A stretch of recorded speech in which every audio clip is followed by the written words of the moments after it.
Bonsoir à tous, bienvenue sur la chaîne YouTube de l'Académie. Et bah ce soir on va débrief de la victoire 4-1 de Manchester United sur le Betis Séville à Old Trafford. Donc le match commence tranquillement par Rashford qui met une frappe surpuissante sous la barre et vient tromper Claudio Bravo. On pensait avoir le match bien en main jusqu'à ce que le Betis ne marque presque sur un coup du sort, même si on commençait un petit peu à reculer sur un but de Ayoze Perez, qui était quand même un peu litigieux étant donné que bah, il touche le ballon de la main sur le contrôle. Mais bon, ça fait 1-1 et bah, le match va perdre en rythme, en intensité, jusqu'à la deuxième mi-temps où Ten Hag a fait des changements. Il a fait rentrer Wan-Bissaka à la place de Dalot. Et bah, le visage de Manchester va progressivement se transformer, puisque Anthony va commencer par marquer le but du 2-1 avec sa spéciale. Une magnifique frappe enroulée à l'entrée de la surface. Donc, bah, c'est ce qu'il aime faire, c'est ce qu'il essaye de faire depuis des mois. Donc, très bien qu'il y réussi enfin. Euh, le festival ne fera que commencer, puisque Rashford bah non, pas Rashford, puisque c'est lui qui marque le premier, mais puisque Bruno et Weghorst vont aggraver la marque. 4-1, score final. Manchester United se lance parfaitement dans ses huitièmes de finale d'Europa League. Avec moi ce soir, Grigny pour débrief de ce match. Bonsoir à toi. Salut à tous. Salut, salut. Alors avant de commencer, traditionnellement, eh ben, je vais vous demander de vous abonner, de liker la vidéo et de la commenter pour le référencement. Il y a deux sortes de commentaires. Il y a le commentaire référencement, vous pouvez dire ce que vous voulez. Et il y a le commentaire, bah, où vous avez envie d'échanger avec nous. C'est ce qu'on préfère. On ne crachera pas sur les commentaires référencement, mais on préfère quand même les commentaires où vous échangez avec nous, vous donnez votre avis.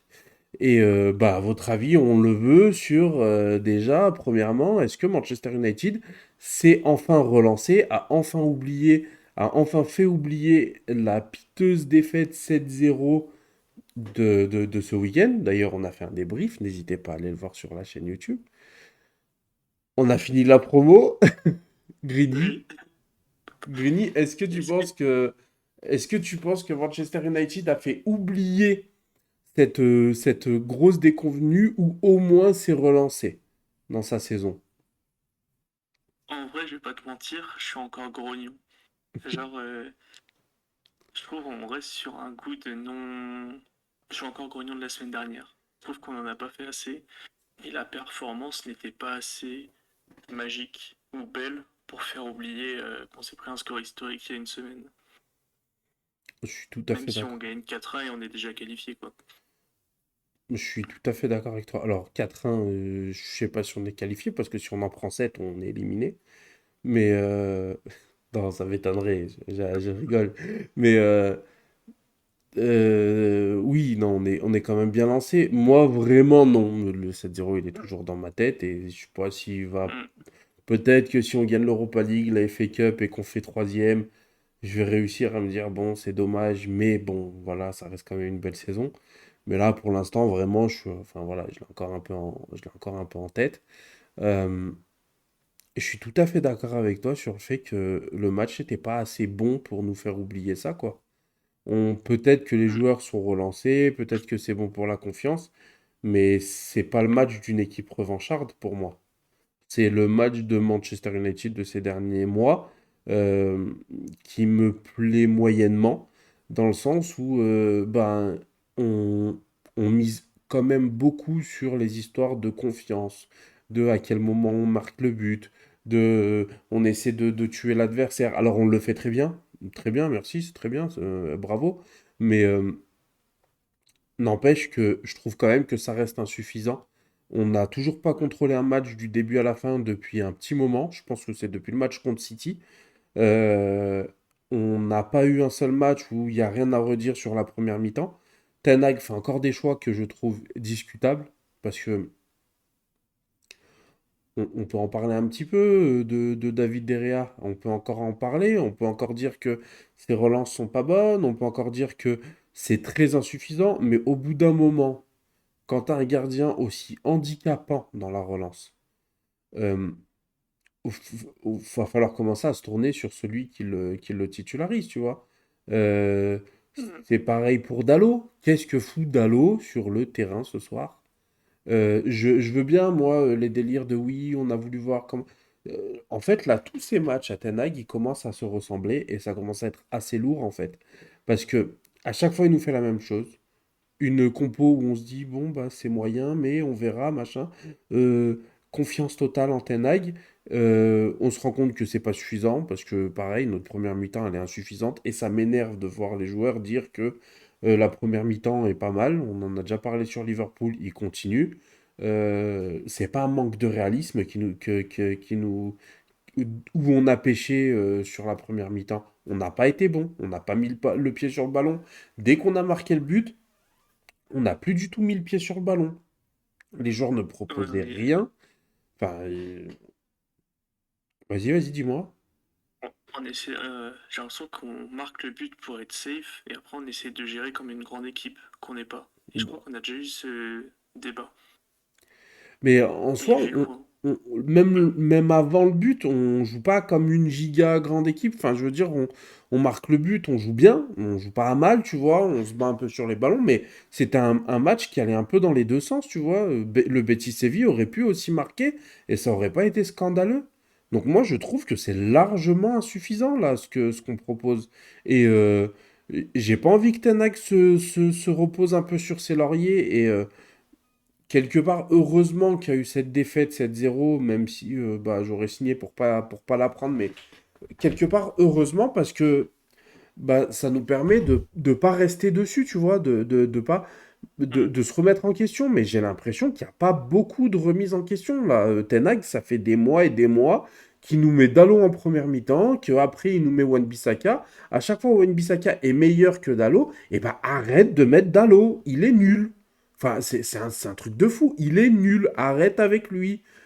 Euh, Pareil avec Wan-Bissaka, pareil avec Anthony. Tu vois, c'est facile de taper sur Anthony quand il marque pas, etc. Mais je vais vous le dire, ce soir, Anthony n'a pas été bon, encore une fois. Il a presque tout raté. Il a marqué son but.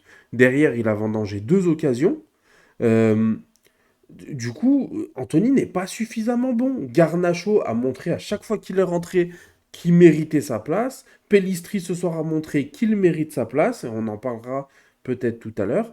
Mais tous les choix de Ten Hag m'embêtent en ce moment. Et ce qu'on propose, ça m'embête. C'est pas normal. C'est pas normal. Une équipe qui a commencé la saison aussi bien, une équipe qui est montée en puissance, ne peut pas proposer les mêmes choses depuis 1 ou 2 mois. Vraiment, je trouve ça pas logique en fait. Et où je suis d'accord avec toi, c'est que la défaite va faire du bien parce qu'on jouait, enfin on avait un peu la baraque, on gagnait, mais on sentait que le niveau petit à petit était de plus en plus faible. Comme Mais, tu dis, on gagne grâce à des temps forts où on gère bien des temps forts, mais on sent que dans le jeu, c'est de moins en moins maîtrisé et on laisse de plus en plus d'espace à l'adversaire, quoi. et c'est C'est là ça où qui était ça vraiment gênant. m'embête. Et c'est là où ça m'embête la performance de ce soir. C'est parce qu'on ne devrait pas proposer ça ce soir. Qu'on propose ça avant, quand on gagnait tous nos matchs et tout, ok. Mais là, on a connu une grosse gifle qui doit nous faire prendre conscience de certaines choses. Et t'as l'impression qu'on revient à notre pain quotidien. C'est-à-dire des victoires Mhm. où bah, c'est pas immérité. Je dis pas que le Betis Séville a été meilleur que nous. Mais je dis que si le Betis Séville marque au bon moment, bah c'est pas immérité pour eux non plus, quoi. Mhm. Mais dans la continuité de ça, ce que tu as dit, c'est qu'il y a des joueurs qui n'ont pas le niveau. Et depuis la défaite, je sais pas si c'est à cause de ça, mais il y a des joueurs que je ne peux plus voir dans cette équipe. Il y a un gardien, Ouais, il y a un défenseur droit, ouais. On il en y a a les parlé deux, de deux, oui. il y a Shaw. Il m'a vachement énervé la Ouais. semaine dernière et là, je l'ai pas trouvé. Il a quand même mis une belle galette. On Ouais, peut pas mais lui enlever. sa première Mais mi-temps est pas bonne, hein. oui, complètement à travers. Euh, Anthony commence à. Je l'ai défendu hein, de tout mon cœur, mais à un moment, c'est criminel de ne pas faire la passe PES où t'as 4 joueurs disponibles. et tu tentes un piqué, ok, t'as l'avantage du score, mais c'est interdit de faire ça. Interdit. Et ça, c'est vraiment les joueurs avec qui j'ai du mal depuis la semaine dernière. Je sais pas si t'en as d'autres. Bah et non, il y a le numéro 9, le grand piqué, mais bon, c'est tellement évident qu'on le mentionne plus. On va arrêter de tirer sur les ambulances parce que on a tout dit à son sujet. Non, mais oui, bah Est-ce après qu'il est Vega. nul?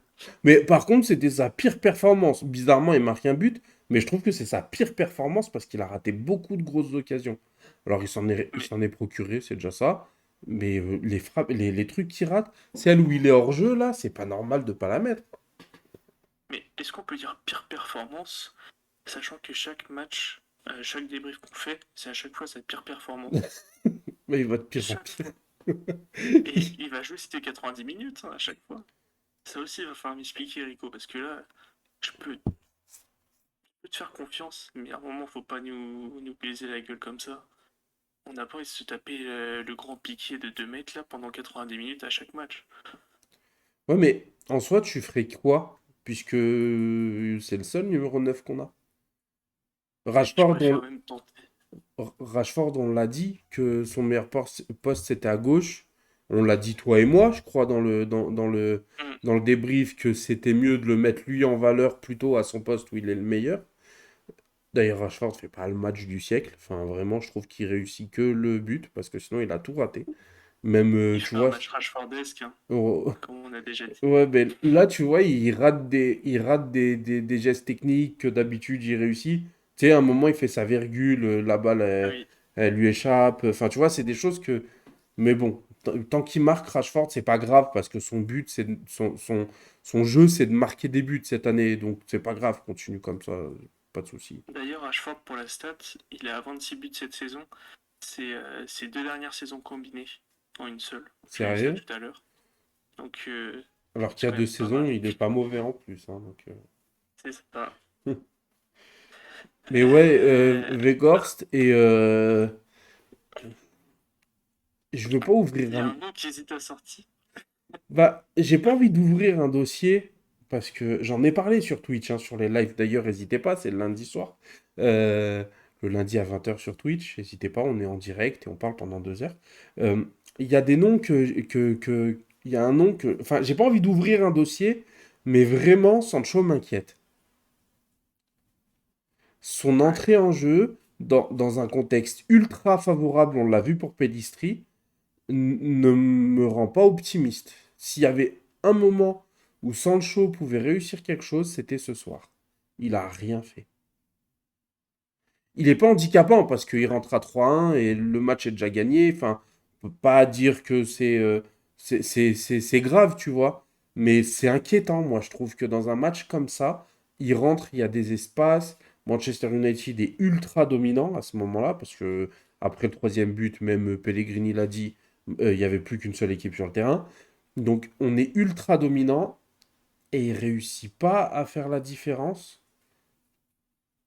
Mm. Ça Il aurait pu m'embête. marquer, c'est surtout ça.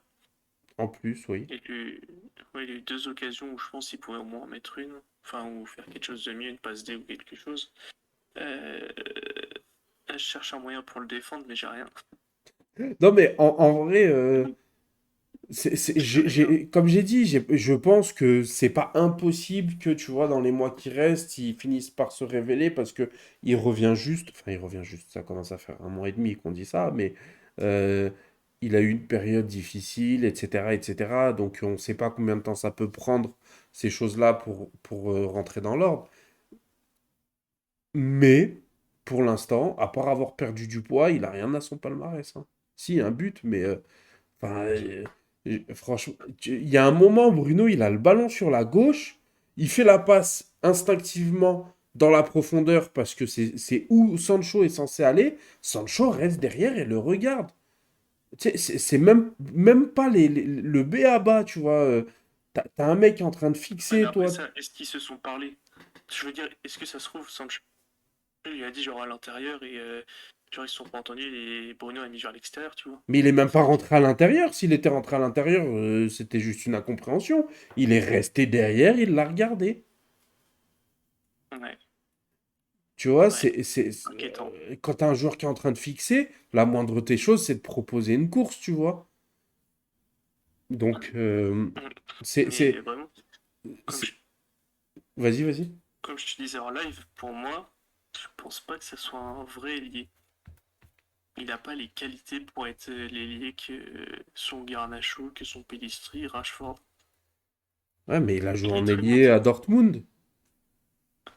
Oui, à Dortmund. Dans un système, après je regardais pas Dortmund tous leurs matchs, mais c'est un système qui bougeait vachement offensivement. Je suis sur de la base de contre et Bah, de on mise joue en en place contre de... cette saison, nous aussi, hein. Ouais. On est l'équipe qui a le plus de contre, c'est RMC Sport qui l'ont dit. On est l'équipe qui a le plus de contre du top 5. J'ai vu la stat où on a marqué 12 buts sur des C'est contres, ça. plus que toute autre équipe. C'est ça. Donc, si, on joue en contre aussi. Et, mais c'est même pas pour l'accabler, c'est juste pour dire que c'est inquiétant. C'est inquiétant, j'espère qu'il va se reprendre. Et c'est à mettre en parallèle avec quelqu'un qui, pour le coup, est à l'extrême opposé.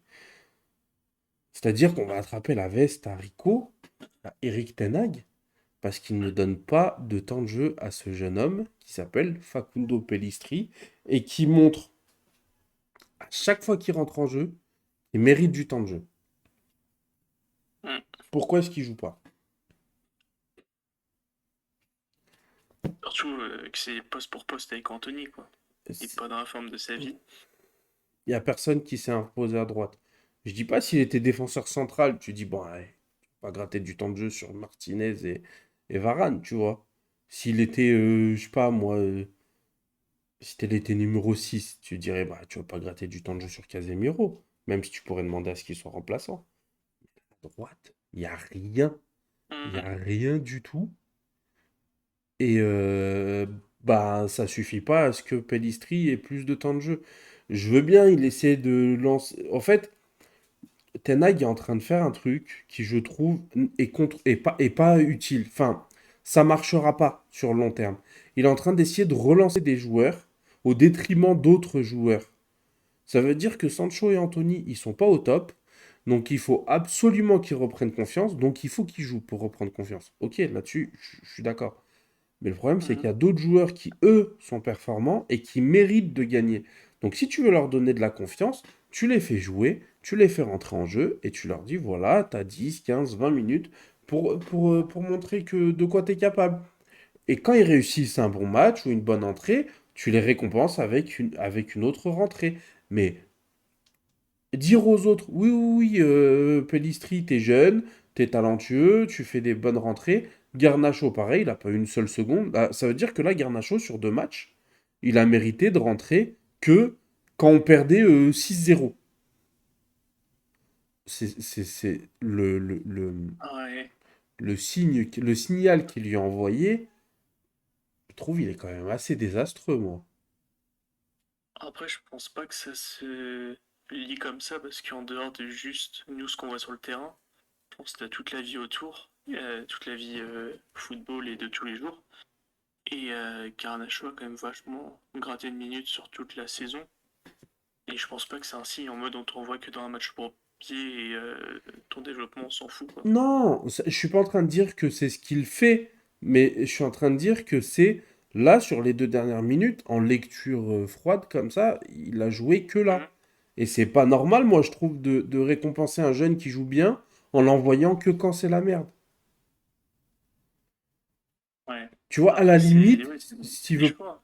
s'il veut pas le mettre titulaire ce soir, fais-le rentrer quand Sancho est rentré. Tu vois, quand le match est ouvert et tout, tu lui dis, bah c'est bon, va t'amuser un petit peu, tu vois, essayer de marquer un but, fais-toi plaisir. Là, Mhm. moi, je suis pas. Moi, je suis vraiment. Encore une fois, je le répète, j'ai rien contre Ten Hag, j'adore ce coach, c'est mon coach préféré. Mais je suis pas d'accord avec son coaching ces derniers temps. Vraiment pas d'accord. Depuis un mois, je suis pas d'accord avec son coaching. Avant ça, Après ce j'avais rien à coaching, dire, mais. là le coaching est peut-être vu en fonction des prestations entraînement ou quoi que ce soit parce que C'est pareil pour pourquoi faire entrer McTominay et pas mettre Maino alors que t'es quand même sécure. Bah oui, En fait, il y a plein de choix qui s'offrent à lui et qui sont pas faits, donc il y a forcément une raison. Parce que je pense que son but, c'est de développer les jeunes. C'est ce qu'il préfère, j'ai l'impression. Et il n'y a aucun intérêt de mettre McTominay parce qu'il risque d'être vendu cet été. Et je pense pas que le but, c'est de faire monter sa valeur. Donc il y a des choix qui sont faits par rapport peut-être à l'implication, ou ils ont peut-être pas assez la dalle, les jeunes. Et comme il a dit, il faut qu'ils soient impliqués à 200% les jeunes pour qu'ils puissent gratter leur chance. Et on mais sait que Garnacho, là, a déjà eu des petits soucis de comportement ou quoi que ce soit. Donc, est-ce que, entre guillemets, il a pas replongé ou je ne sais quoi, et du coup, tu restes sur le banc? Ça peut être des interrogations, on sait pas. Et on saura jamais. peut-être. En tout cas, moi je suis d'accord avec le principe du on n'est pas à l'entraînement et tout, mais je suis d'accord avec ça que dans la mesure où tu as des joueurs qui restent performants. Tu vois, par exemple, si au début de la saison, quand ils préféraient Dalot à Wan-Bissaka, et que Dalot était bon, je pouvais accepter ça. Mais Hmm. la finalité du football, c'est les matchs. Si ton mec est pas fort en match, ça sert à rien en fait, qu'il soit bon à l'entraînement. Donc Dallo, il peut être aussi bon qu'il veut à l'entraînement, on en a rien à foutre. Du moment où quand Oui, Wan-Bissaka je suis rentre, il est d'accord. meilleur que lui, on s'en fout qu'il soit meilleur que lui à l'entraînement. S'il est fort au taureau ou dans les oppositions à un contre un, c'est très bien pour lui. Mais on a besoin de lui dans les matchs. Et s'il est nul dans les matchs, faut mettre Wan-Bissaka. D'ailleurs, en parlant de cet exemple, Wan-Bissaka ne doit plus jamais sortir du 11, hein. Bah Ça oui, fait mais c'est ce quelques temps que je le que répète, mais là, ça fait que de se ben oui, confirmer. mais c'est moi, à chaque fois, je râle quand il met Dalot, parce que Dalot est nul à chier et Wan-Bissaka est fort. Enfin, je veux dire, t'as pas besoin d'être un coach, un grand tacticien pour te rendre compte que quand un joueur est nul et qu'un autre est fort, bah c'est mieux de mettre le fort à la place du nul. Enfin, et c'est la base quand même. Et il est fort offensivement en plus, Bah oui, Wan-Bissaka. bah c'est le Son match seul. offensif, je sais pas si on a déjà fait un aussi bon Et puis, que tu ça, en vois, tout cas. même dans l'intention, il était souvent en haut, enfin, il montait souvent, il était beaucoup plus haut que Dalot, qui Dalot était très bas, moi, je trouve, en première mi-temps. Et les centres étaient bons. En plus, Il est rare avec Wan-Bissaka. oui. Bah, c'est de moins en Je vais moins tenter rare, une quand frappe. même, hein. Quand je l'ai vu armer sa frappe, j'ai fait, oh là, où est-ce qu'on va? Bon, heureusement, elle a été contrée. Ouais. Enfin, bon.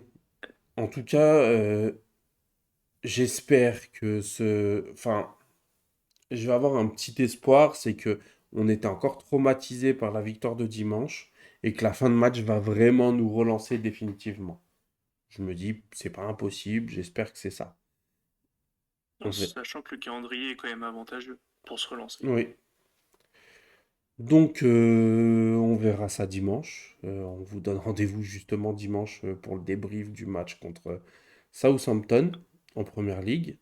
On espère que Manchester United va enfin proposer un match référence pour ces dernières semaines, derniers mois, contre une équipe en plus qui est au plus bas. Donc, ça a tout du match bourbier. Euh, donc, euh, donc voilà. Il nous reste plus qu'à vous dire bonne soirée. Donc likez, abonnez-vous, partagez et à dimanche. Salut. Ouais, à dimanche, salut.